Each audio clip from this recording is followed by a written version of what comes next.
할머니, 자면 안 돼요. 조금만 참으세요.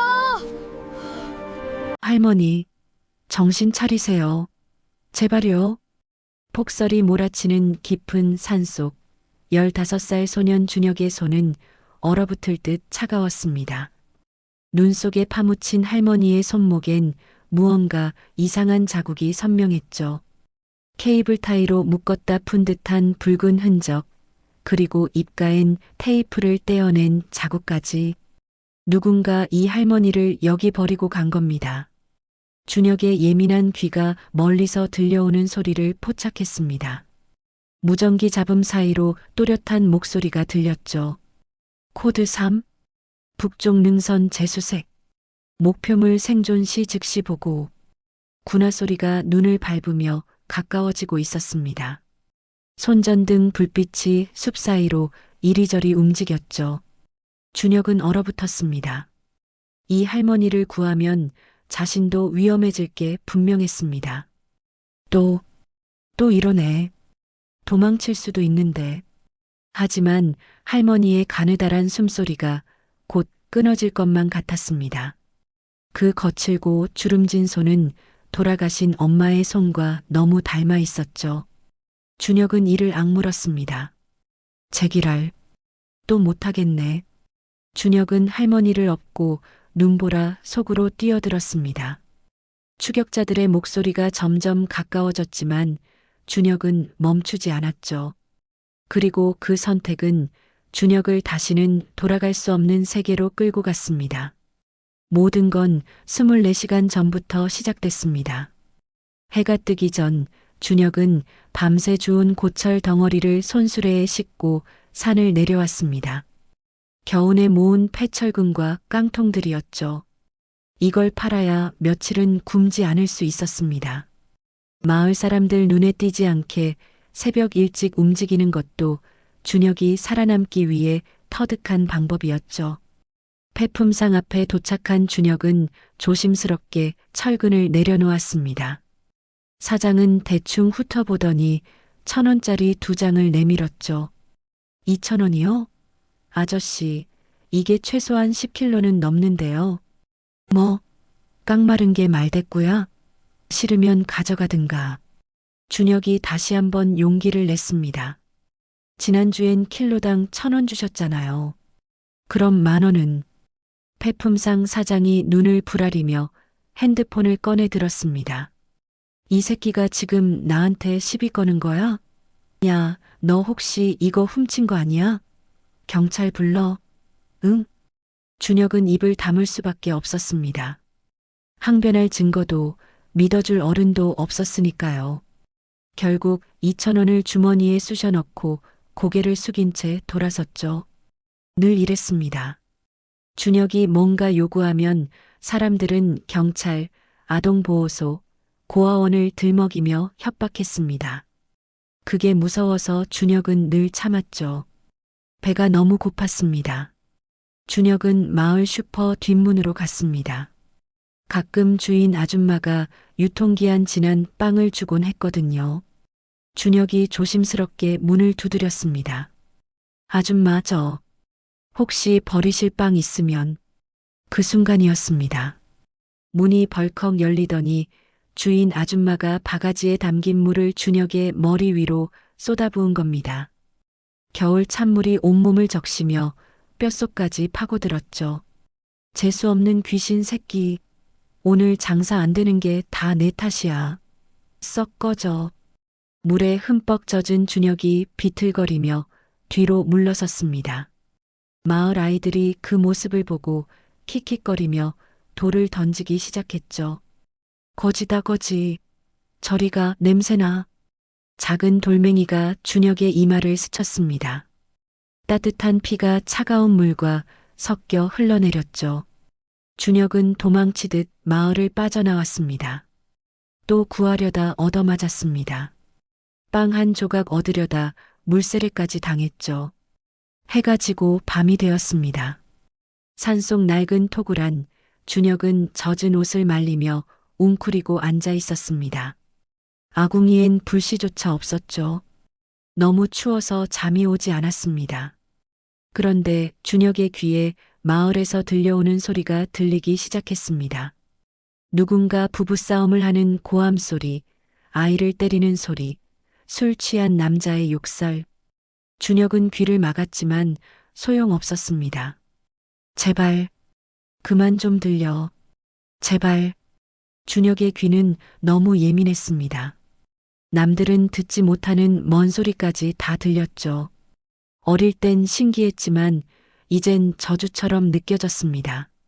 세상의 모든 추악한 소리가 준혁의 머릿속으로 쏟아져 들어왔으니까요. 준혁은 무릎을 껴안고 작게 흐느꼈습니다. 아무도 자신을 사람 취급하지 않았습니다. 이름조차 불러주는 사람이 없었죠. 그저 귀신, 거지, 재수 없는 놈. 그게 준혁이 세상에서 듣는 유일한 호칭이었습니다. 다음 날 새벽 준혁은 떼감을 주우러 더 깊은 산으로 올라갔습니다. 눈이 내리기 시작했습니다.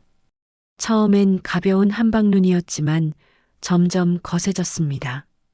어느새 앞이 보이지 않을 정도로 폭설이 몰아치기 시작했죠. 준혁은 서둘러 돌아가려 했습니다. 그런데 바로 그때 눈밭에 뭔가 이상한 것이 보였습니다. 보라색으로 변한 사람의 손이 눈 위로 삐죽 튀어나와 있었던 겁니다. 헉! 준혁이 눈을 헤치고 다가가자 얇은 옷을 입은 할머니가 눈 속에 파묻혀 있었습니다.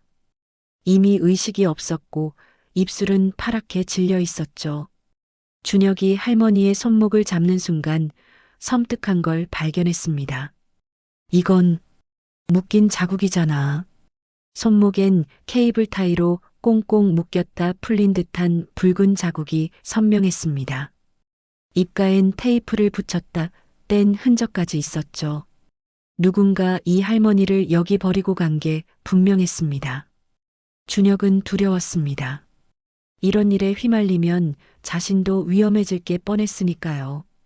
그냥 못 본 척하고 돌아가려는데 할머니의 손이 자꾸 눈에 밟혔습니다. 그 거칠고 주름진 손은 돌아가신 엄마의 손과 너무 닮아 있었죠. 바로 그때였습니다. 준혁의 예민한 귀가 멀리서 들려오는 소리를 잡아냈습니다. 코드 3. 북쪽 능선 재수색. 목표물 생존시 즉시 보고. 무전기 소리였습니다. 군화가 눈을 밟는 소리도 들렸죠. 손전등 불빛이 숲 사이로 움직이고 있었습니다. 준혁의 심장이 쿵쾅거렸습니다. 만약 저 사람들이 할머니를 찾으면 그리고 자신까지 발견되면 어떻게 될까요? 또 이러네. 도망칠 수도 있는데. 준혁은 늘 그랬습니다. 누군가 도움이 필요하면 자신이 다칠 걸 알면서도 손을 내밀었죠. 빵을 구걸하다 물을 뒤집어 쓰고 폐품을 팔려다 협박당하고 그런데도 또 이러고 있었습니다. 제기랄. 또 못하겠네. 준혁은 할머니를 업고 눈보라 속으로 뛰기 시작했습니다. 할머니는 생각보다 가벼웠지만 눈길은 험했습니다. 차가운 눈발이 얼굴을 때렸고 발목은 눈 속에 깊이 빠져들었죠. 발자국 소리다. 저쪽이야. 추격자들의 외침이 들렸습니다. 준혁은 있는 힘을 다해 달렸습니다. 숨이 목까지 차올랐지만 멈출 수 없었죠. 가까스로 토굴에 도착한 준혁은 할머니를 눕히고 입구를 나뭇가지로 위장했습니다. 추격자들의 발소리가 가까이 왔다가 천천히 멀어졌습니다. 준혁은 숨죽여 기다렸죠. 후. 추격자들이 완전히 사라진 후에야 준혁은 거친 숨을 몰아쉬었습니다. 할머니는 여전히 의식이 없었고 숨소리마저 가늘었습니다. 준혁은 마지막 남은 나무를 아궁이에 넣고 불을 지폈죠. 할머니, 제발 살아만 계세요. 과연 준혁은 정체를 알 수 없는 이 할머니를 살릴 수 있을까요? 그리고 코드 3이라 불린 추격자들은 도대체 누구일까요? 준혁은 마지막 남은 쌀 한 줌을 꺼냈습니다. 이걸 먹으면 며칠은 굶어야 했지만 할머니가 죽어가는데 망설일 수 없었죠. 물을 붓고 죽을 끓이기 시작했습니다. 보글보글 죽 끓는 소리가 토굴 안에 따뜻하게 퍼졌습니다. 할머니의 거친 숨소리가 조금씩 잦아들었죠. 준혁은 죽을 식혀 할머니 입에 조심스럽게 떠넣었습니다. 할머니, 천천히 드세요. 할머니는 무의식 중에 죽을 삼켰습니다. 그런데 죽 한 숟가락을 넘기자마자 할머니의 몸이 미세하게 떨리는 게 아니겠어요? 준혁은 정성껏 한 숟가락씩 더 떠먹였습니다. 그때였습니다. 꼬르륵. 준혁의 배에서 천둥 같은 소리가 울려 퍼졌습니다. 너무 크고 처절한 소리라 좁은 토굴이 웅웅 울렸죠. 준혁은 얼굴이 빨개져서 배를 움켜쥐었습니다. 아, 아니에요. 저 안 고파요. 그 순간 할머니의 숟가락질이 멈췄습니다. 할머니는 초점 없는 하얀 눈동자를 들어 준혁 쪽을 향했죠. 준혁은 그제야 깨달았습니다. 할머니는 앞을 볼 수 없는 맹인이었던 겁니다. 할머니의 눈에서 굵은 눈물이 주르륵 흘러내렸습니다. 그녀는 떨리는 손을 허공으로 뻗어 준혁의 손을 더듬더듬 찾았죠. 아가, 너는 먹었느냐? 아니요. 전 아까 먹었어요. 할머니는 준혁의 거짓말을 단번에 알아챘습니다. 맹인이 된 후 할머니의 다른 감각들은 더욱 예리해져 있었거든요. 할머니는 준혁의 손을 자신의 뺨에 갖다 대며 목이 메었습니다. 고맙다. 내 덕에 내가 살았구나. 준혁은 아무 말도 할 수 없었습니다. 태어나서 처음으로 누군가에게 고맙다는 말을 들었거든요. 준혁은 코를 훌쩍이며 눈물을 삼켰습니다. 밤이 깊어갔습니다. 할머니가 잠든 줄 알고 준혁이 구석에 웅크리려는데 할머니가 말했습니다. 아가, 이리 오너라. 기침 소리가 예사롭지 않구나. 아니에요, 괜찮아요. 준혁은 사실 며칠 전부터 기침이 멈추지 않았습니다. 추운 토굴에서 젖은 옷을 입고 자다 보니 감기가 깊어진 것 같았죠. 하지만 약 살 돈이 없었습니다. 할머니의 목소리가 단호해졌습니다. 어서 손을 내밀어라. 이건 그냥 기침이 아니다. 준혁은 할머니의 기세에 눌려 손목을 내밀었습니다. 할머니의 손가락이 준혁의 손목맥이 뛰는 곳에 닿았죠. 그 순간 신기한 일이 벌어졌습니다. 아까까지 파르르 떨리던 할머니의 손이 딱 하고 멈추는 게 아니겠어요? 마치 바위처럼 단단하고 정확하게 준혁의 맥을 짚어내는 손길이었습니다. 할머니는 한참 동안 눈을 감고 준혁의 맥을 느꼈습니다. 그러더니 한숨을 쉬었죠. 어린 것이 폐에 열이 가득 차서 피가 마를 지경이구나. 이대로 두면 큰 병이 된다. 할머니가 어떻게 그걸 알아요? 소리다, 아가. 내 숨소리가 다 말해준다. 할머니는 토굴 구석에 있는 준혁의 약초 더미를 가리켰습니다. 준혁이 가을 내내 캐둔 약초들이 지저분하게 쌓여 있었죠. 저기 있는 풀들을 이리 가져오너라. 준혁이 약초 더미를 가져오자 할머니는 보지도 않고 코를 킁킁거리며 냄새만 맡기 시작했습니다. 이 쌉싸름한 건 도라지로구나. 이 시큼한 향은 귤껍질이고. 할머니는 순식간에 도라지, 말린 귤껍질, 그리고 다른 약초 몇 가지를 골라냈습니다. 보지 못하는데도 단 한 번의 실수도 없었죠. 이것들을 물에 넣고 달여라. 내 기침을 멈추게 해줄 게다. 준혁은 반신반의하며 약탕기에 약초를 넣고 달이기 시작했습니다. 잠시 후 토굴 안에 구수하면서도 쌉싸름한 향기가 퍼졌습니다. 후르륵. 준혁은 뜨거운 약물을 한 모금 마셨습니다. 목넘김이 부드러웠고 뱃속이 따뜻해졌죠. 그런데 놀라운 일이 벌어졌습니다. 약 기운이 퍼지자마자 며칠간 준혁을 괴롭히던 기침이 거짓말처럼 뚝 멈춘 겁니다. 가슴을 짓누르던 답답함도 사라졌죠. 할머니, 진짜 안 아파요. 기침이 안 나와. 준혁은 신기해서 자신의 가슴을 두드려 보았습니다. 할머니는 보이지 않는 눈으로 미소 지었죠. 그날 밤 준혁은 할머니에게 물었습니다. 할머니는 누구세요? 어떻게 이런 걸 다 아세요? 할머니는 잠시 침묵하다가 대답했습니다. 나는 그냥 오래 살아서 많이 아는 늙은이란다. 하지만 준혁은 알 수 있었습니다. 이 할머니는 평범한 사람이 아니라는 걸. 그리고 누군가 이 귀한 분을 산속에 버리고 죽이려 했다는 것도. 과연 할머니의 정체는 무엇일까요? 그리고 추격자들은 다시 찾아올까요? 며칠이 지났습니다. 할머니의 건강은 조금씩 회복되었고 준혁과 할머니는 서로에게 의지하며 지냈죠.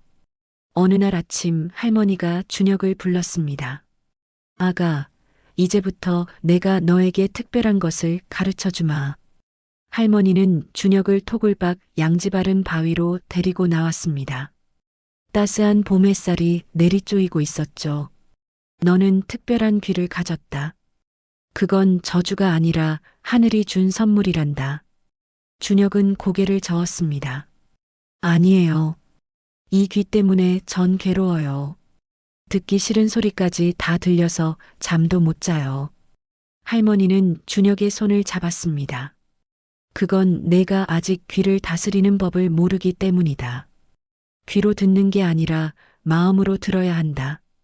할머니는 준혁에게 눈을 감으라고 했습니다. 그리고 숲속의 소리에 집중하라고 했죠. 저기서 들리는 새소리를 들어보거라. 어떤 소리냐? 그냥 짹짹거리는 소리인데요. 아니다. 다시 들어봐라. 높은 소리냐, 낮은 소리냐, 멀리서 우느냐, 가까이서 우느냐. 준혁은 더 집중해서 들었습니다. 그러자 신기하게도 새소리가 달리 들리기 시작했습니다. 높은 소리와 낮은 소리, 가까운 소리와 먼 소리가 구분되기 시작한 거죠. 높은 소리는 가까이서, 낮은 소리는 멀리서 들려요. 그렇다. 이제 물소리를 들어보거라. 준혁은 계곡물 소리에 귀를 기울였습니다. 물소리도 하나가 아니었습니다. 세게 흐르는 소리, 바위에 부딪히는 소리, 잔잔히 흐르는 소리가 모두 달랐죠. 할머니는 며칠에 걸쳐 준혁에게 소리를 구별하는 법을 가르쳤습니다. 바람 소리, 나뭇잎 소리, 동물 소리. 준혁의 귀는 점점 더 예리해졌죠. 그러던 어느 날 할머니가 준혁에게 말했습니다. 이제 사람의 소리를 들어볼 차례다. 사람의 목소리에는 그 사람의 모든 것이 담겨 있단다. 할머니는 일부러 기침을 했습니다. 콜록.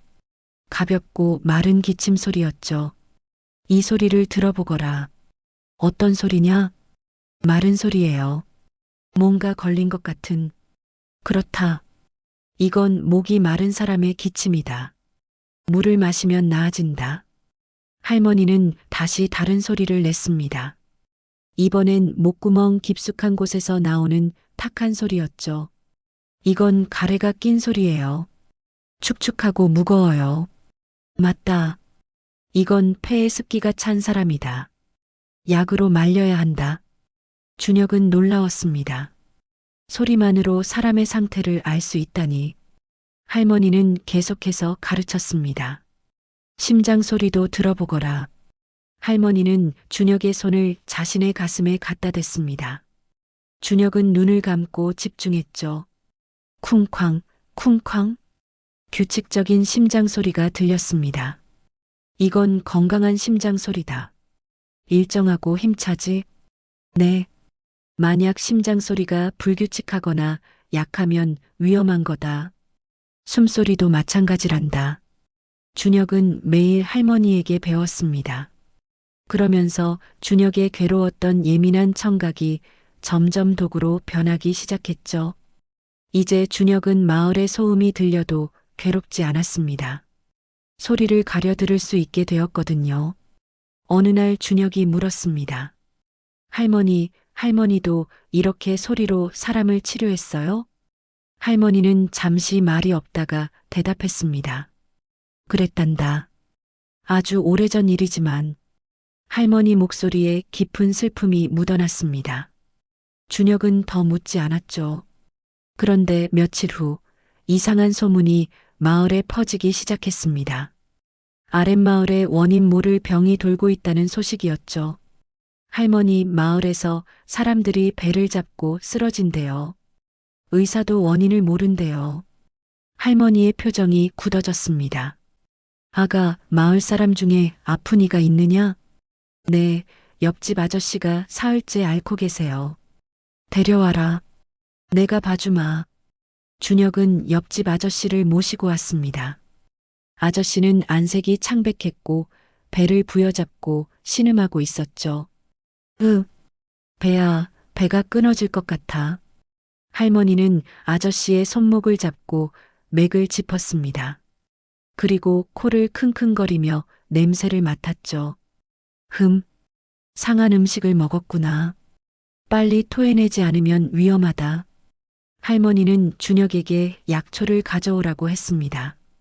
곽향과 소엽, 그리고 다른 약초들을 섞어 다렸죠.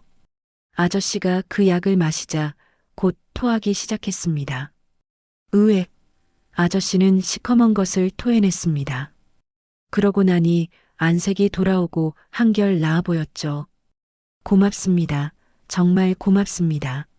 소문은 빠르게 퍼졌습니다. 산속 맹인 할머니가 소리만 듣고 병을 고친다는 이야기가 마을 전체로 퍼져나갔죠. 사람들이 하나둘 토구를 찾아오기 시작했습니다. 할머니는 준혁의 도움을 받아 모두를 치료해 주었습니다. 하지만 준혁은 불안했습니다. 소문이 너무 퍼지면 추격자들이 다시 찾아올지도 모른다는 생각이 들었거든요. 과연 준혁의 불안은 현실이 될까요? 그날 밤 준혁의 불안은 현실이 되었습니다. 서울에 있는 선화음악재단 이사장실에서 한 남자가 보고를 받고 있었거든요. 강원도 산속에 맹인 노인이 숨어 있다는 제보가 들어왔습니다. 소리만 듣고 병을 고친다고 합니다. 남자는 이준석이었습니다. 선화음악재단의 실권자이자 이선화의 조카였죠. 그는 들고 있던 볼펜을 딱딱 누르기 시작했습니다. 설마 그 늙은이가? 이준석은 즉시 추적팀에게 연락했습니다. 다시 가서 확인해. 만약 내 고모가 맞다면 이번엔 확실하게 처리해.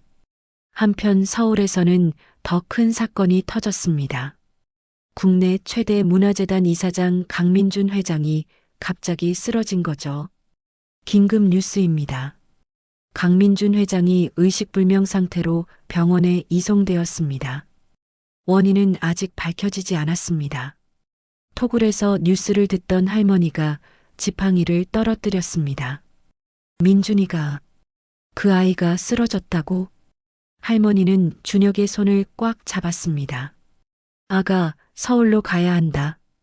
저 사람은 내가 살려야 해. 하지만 할머니, 위험해요. 서울에 가면 추격자들이. 그래도 가야 한다. 저 아이는 내 은인이란다. 할머니의 목소리는 단호했습니다. 준혁은 마을 사람들에게 도움을 청했죠. 사람들은 십시일반 돈을 모아주었습니다. 사나야, 이걸로 버스 타고 가거라. 할머니 꼭 지켜드려. 준혁과 할머니는 덜컹거리는 시외버스에 몸을 실었습니다. 꼬박 5시간을 달려 서울에 도착했죠. 서울의 공기는 차갑고 낯설었습니다. 높은 건물들과 수많은 사람들. 준혁은 움츠러들 수밖에 없었습니다. 두 사람은 백년병원으로 향했습니다. 하지만 문제가 있었죠. 경비가 너무 삼엄해요. 못 들어가요. 할머니는 익숙한 손놀림으로 병원 뒷문을 찾아갔습니다. 직원 전용 철문을 톡톡 두드렸죠. 잠시 후 청소 반장이 문을 열었습니다. 김 반장은 할머니의 목소리를 듣자마자 얼어붙었죠. 세상에. 원장님? 살아계셨군요. 할머니의 정체가 조금씩 드러나기 시작했습니다. 할머니는 청소복과 마스터키를 얻어 준혁과 함께 병원 안으로 들어갔죠. 바로 그때 병원 로비에서 한 무리의 사람들과 마주쳤습니다. 선화음악재단 장학생들이었죠. 그중 한 명이 준혁을 보고 코웃음을 쳤습니다. 17살 소년 서진우였습니다. 뭐야, 거지가 왜 여기 있어? 여기 너 같은 애 오는 데 아닌데? 서진우는 명품 정장을 입고 있었습니다. 반짝이는 구두, 고급 시계. 준혁의 초라한 모습과 극명하게 대비되었죠. 준혁은 고개를 숙였습니다. 서진우의 친구들이 킥킥거렸습니다. 저 애 냄새 안 나? 목욕은 하고 다니는 거야? 준혁의 얼굴이 빨개졌습니다. 옆에 있던 할머니가 준혁의 손을 꽉 잡았죠. 신경 쓰지 마라. 저 아이들은 아직 아무것도 모르는 게다. 두 사람은 서둘러 그 자리를 벗어났습니다. 하지만 서진우의 비웃음 소리가 귓가에 계속 맴돌았죠. 준혁과 할머니는 청소부로 변장해 VIP 병동으로 향했습니다. 경비들이 청소하러 왔다는 말에 문을 열어주었죠. 강민준 회장이 누워있는 병실. 최첨단 의료기계들이 삐삐거리고 있었지만 회장은 의식이 없었습니다. 의사들이 회의하고 있었습니다. 원인을 도무지 알 수가 없습니다. MRI, CT 다 찍어봤는데 이상이 없어요. 이준석이 결단을 내렸습니다. 개복 수술합니다. 당장 준비하세요. 다른 의사들이 반대했습니다. 원장님, 환자 상태가 너무 안 좋습니다. 지금 수술하면 위험합니다. 하지만 이준석은 고집을 부렸습니다. 그는 회장이 살아나는 것보다 병원의 명예가 더 중요했거든요. 바로 그때 청소하러 온 두 사람이 병실로 들어왔습니다. 할머니와 준혁이었죠. 잠깐만요. 소독 좀 하겠습니다. 경비들이 주춤하는 사이 할머니가 재빨리 병실 안으로 들어갔습니다. 문이 닫혔죠. 과연 할머니는 회장을 살릴 수 있을까요? 병실 안 할머니는 침대로 다가가 회장의 손목을 잡았습니다. 하지만 맥이 거의 잡히지 않았죠. 맥이 너무 약하다. 기운이 목구멍까지 넘어갔어. 시간이 없었습니다. 곧 이준석과 의료진이 수술 침대를 끌고 들어올 시간이었거든요. 아가, 지금부터 내가 내 눈이다. 정신 똑바로 차리고 대답해라. 준혁은 긴장한 채 고개를 끄덕였습니다. 회장님 얼굴색을 봐라. 무슨 색이냐? 얼굴은 하얀데 입술이 보라색이에요.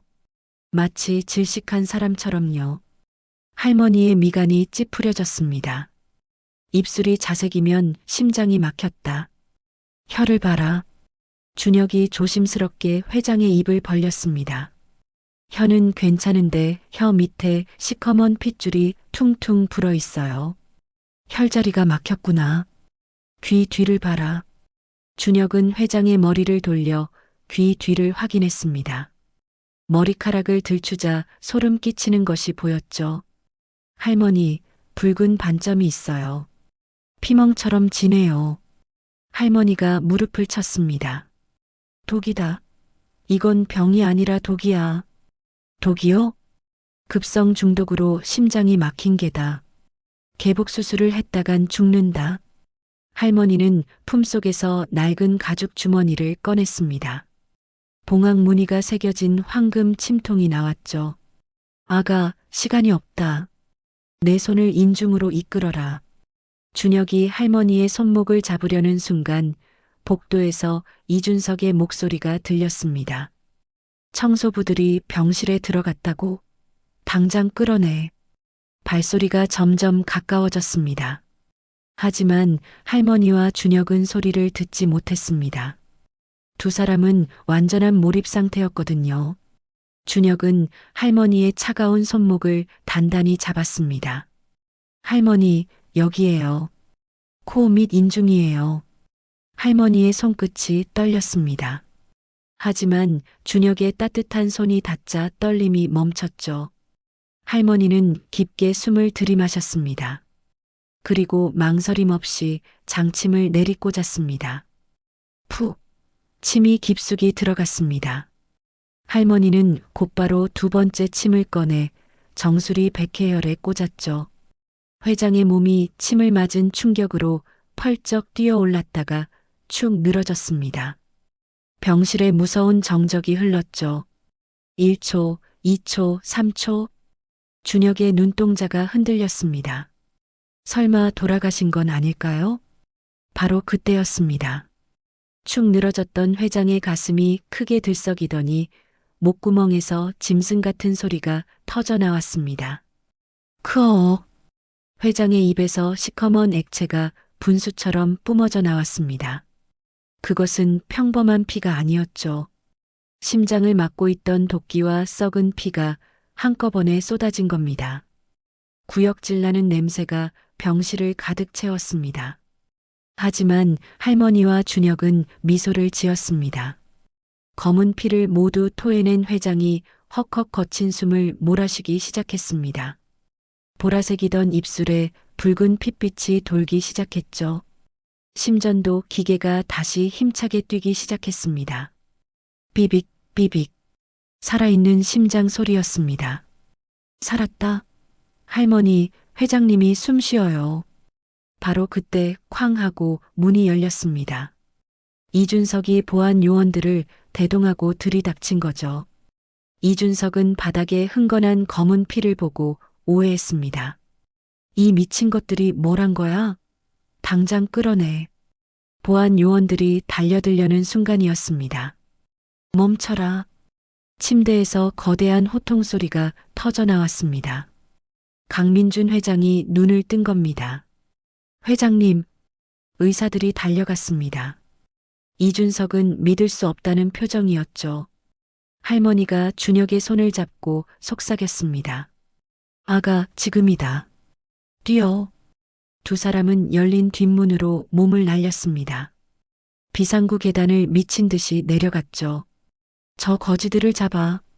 이준석이 고함쳤지만 두 사람은 이미 병원 밖으로 빠져나가고 있었습니다. 과연 두 사람은 무사히 도망칠 수 있을까요? 준혁과 할머니는 빗속을 뚫고 시외버스 터미널까지 죽으림을 다해 달렸습니다. 가까스로 서울을 빠져나왔지만 숨을 곳은 어디에도 없었죠.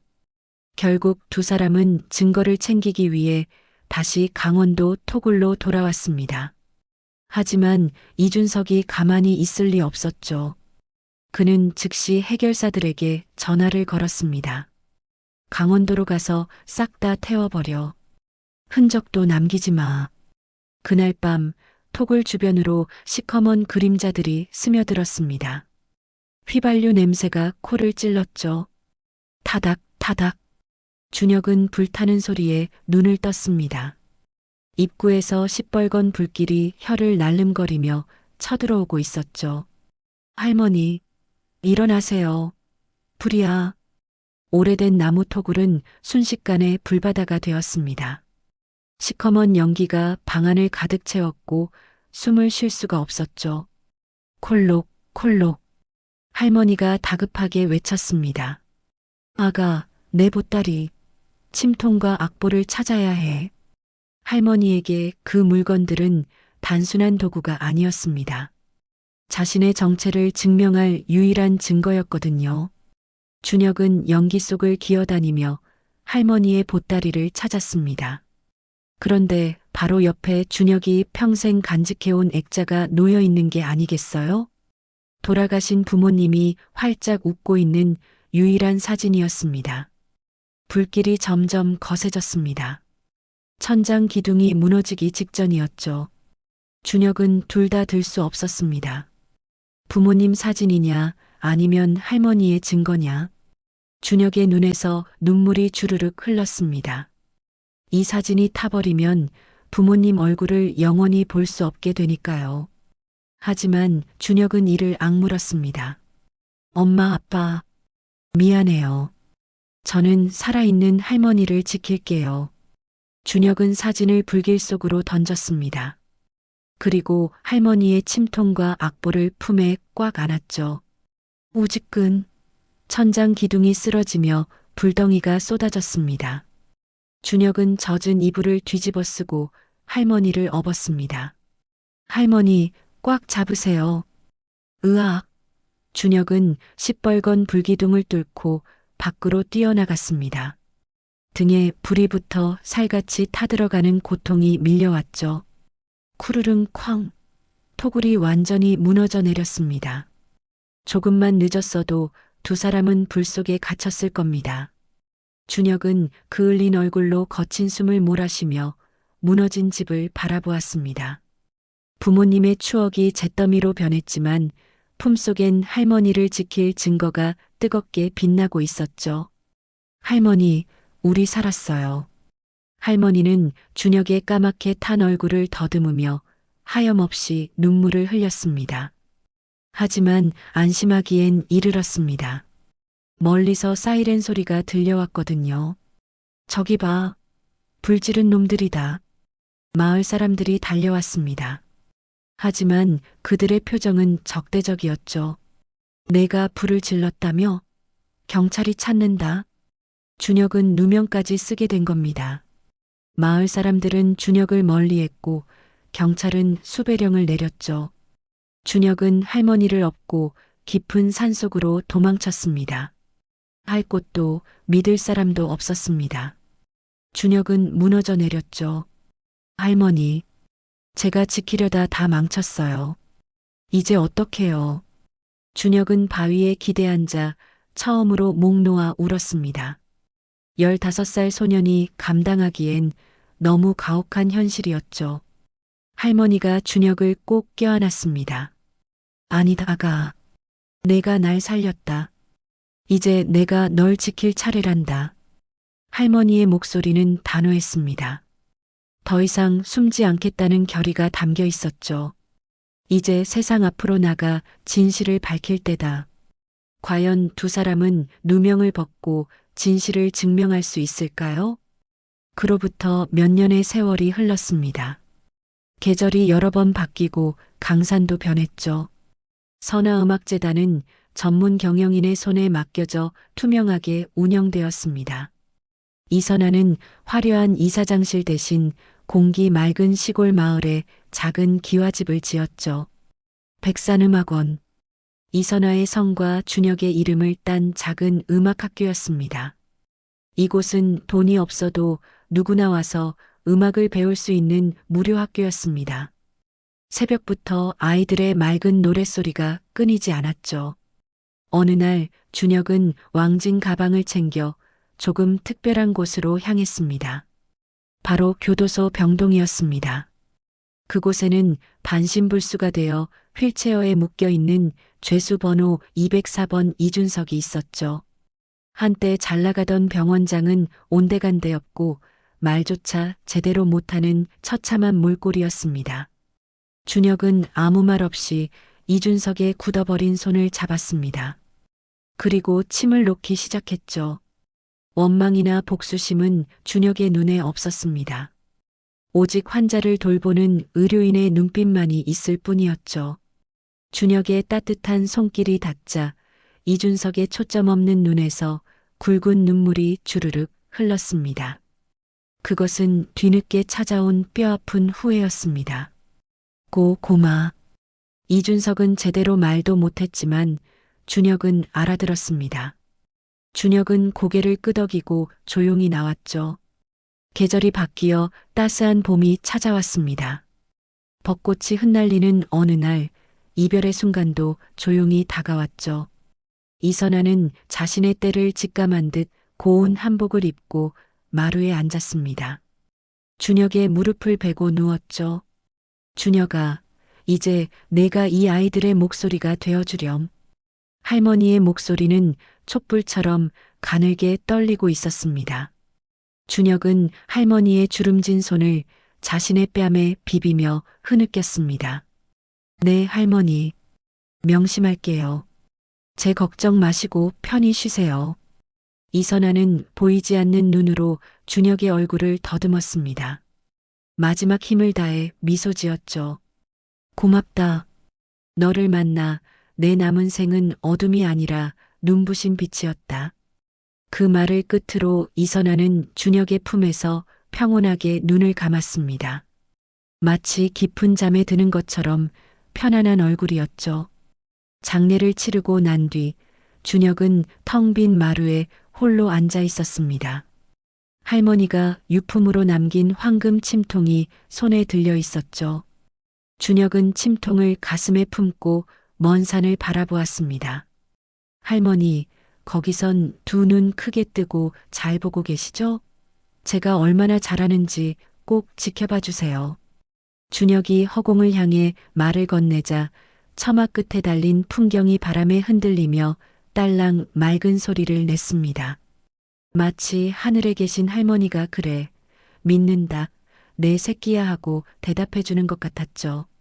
준혁의 입가에 옅은 미소가 번졌습니다. 며칠 후 백산음악원에 새로운 학생이 찾아왔습니다.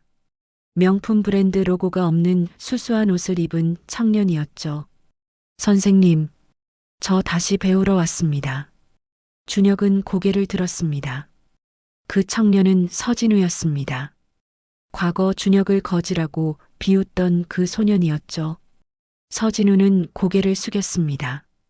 그때 정말 죄송했습니다. 선생님이 진짜였어요. 저는 아무것도 아니었고요. 준혁은 서진우의 어깨를 다독였습니다. 과거는 됐어. 이제 내 목소리를 찾아보자.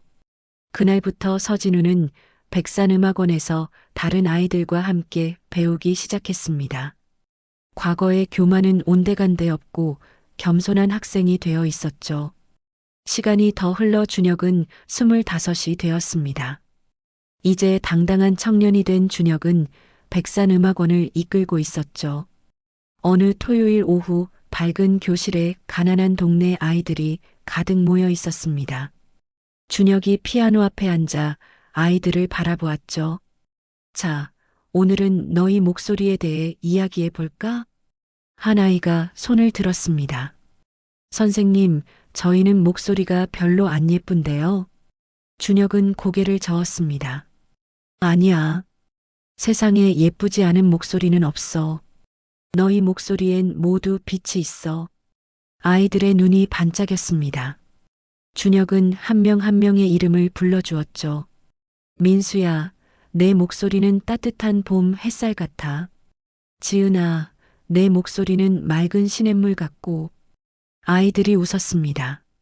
태어나서 처음으로 자신의 목소리를 인정받은 순간이었죠.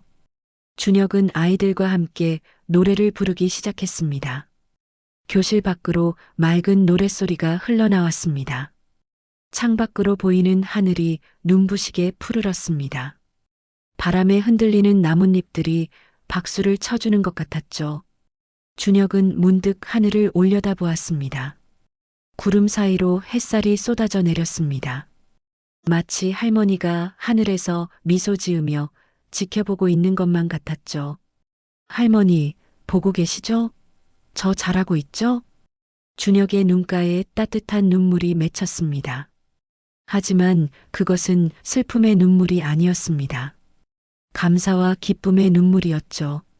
차가운 눈밭에서 시작된 두 사람의 인연은 이렇게 따뜻한 봄날의 노랫소리로 세상에 깊은 울림을 남겼습니다. 여러분, 지금 여러분의 곁에도 준혁처럼 혹은 이선아처럼 서로에게 빛이 되어주는 귀한 인연이 있나요? 바쁘다는 핑계로 그 소중함을 잊고 살지는 않았나요? 오늘 그분께 따뜻한 안부 한마디 건네보는 건 어떨까요? 당신 덕분에 내 삶이 빛났다고 말이죠. 며칠 후 서울 백년병원 대회의실은 수백 명의 취재진으로 붐볐습니다. 기적적으로 회복한 강민준 회장의 긴급 기자회견이 열리는 날이었거든요.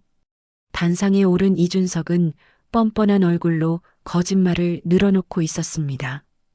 회장님의 회복은 저희 병원의 최첨단 의료 시스템이 만든 기적입니다. 카메라 플래시가 쉴 새 없이 터졌습니다. 이준석은 승리자처럼 미소 지었죠. 바로 그때 회견장 뒷문이 쾅 하고 열렸습니다. 장내가 술렁이기 시작했죠. 입구에는 화마와 싸우고 돌아온 전사처럼 그을린 옷을 입은 준혁과 할머니가 서 있었습니다. 머리카락은 불에 타 그을렸고 얼굴은 검댕투성이었지만 눈빛만은 형하게 빛났죠. 이준석은 두 사람을 보자마자 사색이 되었습니다. 그의 손이 주머니 속 볼펜을 신경질적으로 누르기 시작했죠. 딱, 딱, 딱. 고요한 회견장에 볼펜 소리가 날카롭게 울렸습니다. 할머니는 보이지 않는 눈을 들어 소리나는 쪽을 정확히 향했습니다. 여전하구나, 준석아. 거짓말하거나 불안할 때 볼펜을 딱딱거리는 그 버릇. 이준석의 손이 얼어붙었습니다. 당신 누구야? 그는 끝까지 시치미를 뗐지만 등줄기엔 식은 땀이 흘렀죠. 할머니는 준혁의 도움을 받아 천천히 단상으로 걸어갔습니다. 품속에서 반짝이는 물건을 꺼내 높이 들어 올렸죠. 조명을 받아 찬란하게 빛나는 봉황무늬 황금 침통. 그것은 선화음악재단 설립자만이 가질 수 있는 증표였습니다. 이것이 내가 이선아라는 증거다. 내 조카 이준석이 가짜 치매 진단서를 꾸며 나를 산속에 버리고 죽이려 했다. 기자들의 카메라가 일제히 할머니를 향했습니다. 세상에, 저 침통은 전설 속에. 소름이 돋았습니다. 죽은 줄 알았던 설립자가 살아 돌아온 겁니다. 궁지에 몰린 이준석이 악을 썼습니다. 거짓말이야. 저 여자는 미쳤어. 치매 환자라고. 그때 침묵을 지키던 강민준 회장이 휠체어에서 벌떡 일어났습니다. 그는 성큼성큼 걸어와 이준석의 뺨을 짝 하고 후려갈겼죠. 쩔렁. 이준석이 바닥에 낮아빠졌습니다. 닥쳐라. 내 목숨을 살린 건 내 기계가 아니라 이분의 침 한 방이었다. 회장은 과거 이준석이 했던 말을 그대로 돌려주었습니다. 내가 그랬지? 늙은이의 촉이 어찌 기계를 이기겠냐고? 천만의 말씀이다. 회장의 말은 비수가 되어 이준석의 가슴에 꽂혔습니다. 차가운 기계가 찾지 못한 독을 이분은 소리만 듣고 찾아냈다. 넌 의료인이 아니라 사기꾼일 뿐이야. 바로 그때 준혁이 앞으로 나섰습니다. 떨리는 손으로 또 다른 증거를 꺼냈죠. 불 속에서 지켜낸 오래된 악보였습니다. 회장님, 이걸 봐주세요. 회장이 악보를 받아들었습니다. 그 순간 회장의 눈에서 눈물이 주르륵 흘렀죠. 이건 선생님이 30년 전 내게 가르쳐 주신 곡이잖아. 준혁이 말했습니다. 제가 불러드릴게요. 준혁은 눈을 감고 숨을 깊이 들이마셨습니다. 그리고 입을 열었죠. 회견장에 준혁의 맑은 목소리가 울려 퍼졌습니다. 그것은 완벽한 음정이었습니다. 30년 전 이선아가 회장에게 가르쳤던 그 특별한 창법 그대로였죠. 회장은 그 소리를 들으며 30년 전으로 돌아갔습니다. 가난한 학생이었던 자신에게 무료로 레슨해주던 은사의 따뜻한 손길. 그 목소리. 맞아. 바로 이 소리야. 선생님. 회장은 할머니 앞에 무릎을 꿇고 머리를 조아렸습니다. 선생님, 용서하십시오. 제가 선생님을 지키지 못했습니다. 회견장 밖에서 사이렌 소리가 울렸습니다. 경찰들이 들이닥쳤죠. 이준석 씨, 존속 살해 미수, 방화교사, 횡령 혐의로 체포합니다. 수갑이 채워지는 순간 이준석의 눈동자가 뒤집혔습니다. 분노와 충격을 이기지 못한 그의 혈압이 머리끝까지 치솟은 겁니다. 이게, 으악. 이준석은 뒷목을 잡으며 거품을 물고 쓰러졌습니다. 평생 남을 이용해 돈을 벌던 그가 결국 뇌졸중으로 쓰러진 거죠. 구급차를 불러. 하지만 그를 진심으로 걱정하는 사람은 아무도 없었습니다. 준혁과 할머니는 서로의 손을 꼭 잡았습니다. 길고 긴 싸움이 끝난 순간이었죠. 할머니, 우리가 이겼어요. 이선아는 준혁의 머리를 쓰다듬었습니다. 하지만 그녀는 알고 있었습니다. 진짜 여정은 이제부터라는 것을. 과연 두 사람의 앞날엔 어떤 이야기가 기다리고 있을까요?